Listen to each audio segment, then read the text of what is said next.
Hi everyone. వేసవి కాలంలో దొరికే ఇంకొన్ని పండ్ల గురించి తెలుసుకుందాం. ఇప్పుడు మీరు చూస్తున్న పండ్లు నేరేడు పండ్లు. ఇవి రక్తాన్ని శుద్ధి చేస్తాయి, తింటే చాలా మంచిది. కండ్లు కలకలు కూడా వచ్చేటప్పుడు కళ్ళను కూడా అవి శుద్ధి చేస్తాయి. మా అన్నయ్య స్కూల్లోకి వెళ్ళేటప్పుడు అక్కడ నేరేడు చెట్టు చూశాను. చూడండి, ఆ చెట్టు కొమ్మకి చాలా గుత్తుగా కాసాయి. నాకు చూసేటప్పుడు చాలా ముచ్చట అనిపించింది. ఆ చెట్టు నిండా పండ్లు, ఆ కింద కూడా చాలా రాలిపోయి ఉన్నాయి. నాకు అవి కోసుకొని తినాలనిపించింది. అలాగే ఇవి చూడండి, ఈత పండ్లు.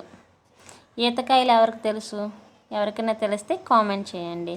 ఇవి కూడా నల్లగా పండేటప్పుడు నల్లగా ఉంటాయి. ఇట్లీ మొగ్గు పెట్టుకొని తింటే మంచిది. ఇవి చాలా తీయగా ఉంటాయి. ఖర్జూరంకాయలు కూడా సేమ్ అలాగే ఉంటాయి. ఇదిగోండి, ఈ పువ్వు చూడండి, అడవి మల్లిలాగా సన్నంగా ఉంది చూడండి. ఈ కాయలు ఇవి కొంచెం ఎర్రగా తర్వాత నల్లగా అవుతాయి. వీటిని వాకాకాయలు అంటారు. అవి చెర్రీస్ టైప్ వీటి ద్వారా తయారు చేస్తారు అంటారు. మరి ఇవి దగ్గుగా ఉన్నటప్పుడు తింటే మంచిది. ఇవి తాటి ముంజులు.